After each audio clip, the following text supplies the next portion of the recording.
I'll never forget that sound. The splash itself was ordinary, no different than when anyone dives into water. But the scream that followed, it wasn't ordinary at all. It was raw, guttural, filled with panic. The kind of cry a man makes when his body senses danger before his mind can. And I stood there, hidden behind the curtains, watching him thrash in my pool. My wife's lover.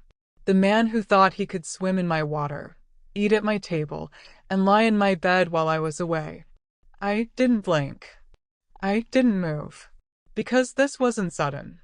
This wasn't anger. This was deliberate. We had been married 11 years.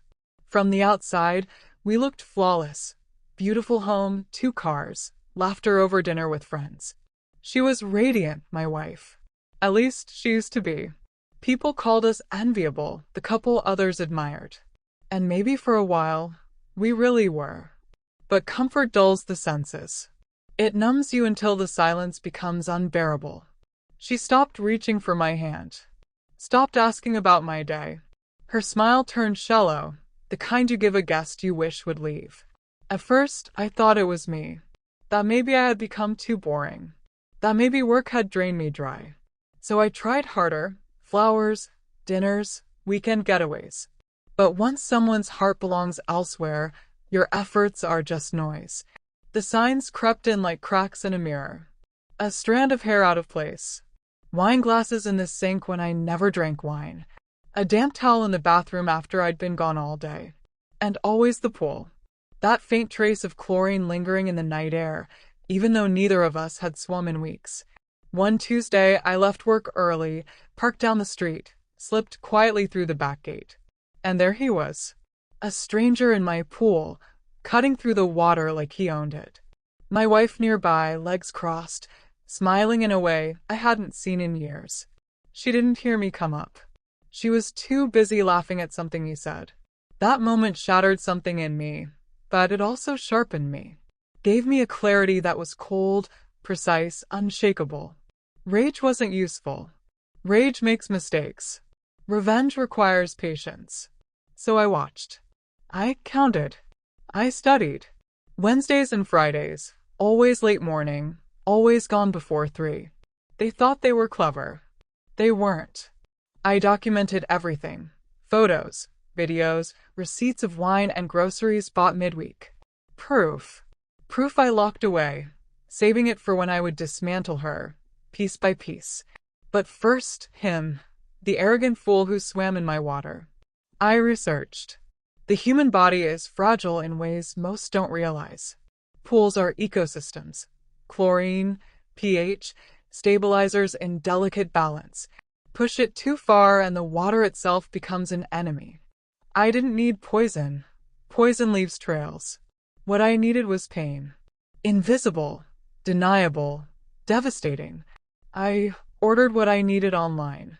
Harmless in small amounts, but catastrophic in larger doses. Enough to scorch lungs if inhaled, to make skin feel like it was burning alive. Thursday night, the pump hummed as always while I poured the mixture in. Clear, odorless, just water. Or so it seemed. By morning, the trap was ready. Friday, I called in sick. Told her I had meetings across town.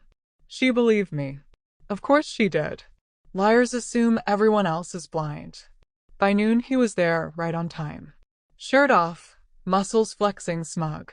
She kissed him quickly, nervously, but enough for me to feel the knife twist. Then he walked to the edge of my pool and dove. The scream followed seconds later. His body convulsed, thrashing, as if the water itself had turned against him. He clawed for air, coughing, eyes bloodshot, skin erupting in angry welts. She panicked, rushed to him, calling his name. She didn't see me step from behind the curtain.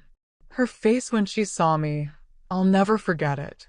The blood drained from her instantly, her mouth opening without words. She didn't need to ask how much I knew. She already knew. Get him out, I said calm steady. Before he drowns. She scrambled, dragging him to the edge, wrapping him in a towel.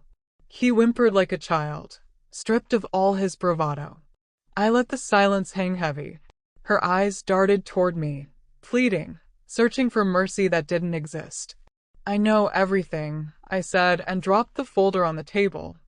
Photos, times, dates, evidence too detailed to deny. She opened it with trembling hands. Every page, another nail in the coffin of her excuses. 11 years, I whispered. And this is what you did with them. I didn't yell. I didn't throw anything. My calm cut deeper than fury ever could, because in that moment, she saw I wasn't breaking. I was ending. By nightfall, he was gone. She begged me not to call the police, not to destroy his life. I almost laughed. His life was already destroyed. He'd carry scars inside and out for months, maybe years. As for her, she had no idea what was coming. The divorce was swift, clean, airtight. She didn't fight once the evidence surfaced. My lawyer smiled through the whole process. She walked away with barely a fraction of what she expected. Her reputation ruined.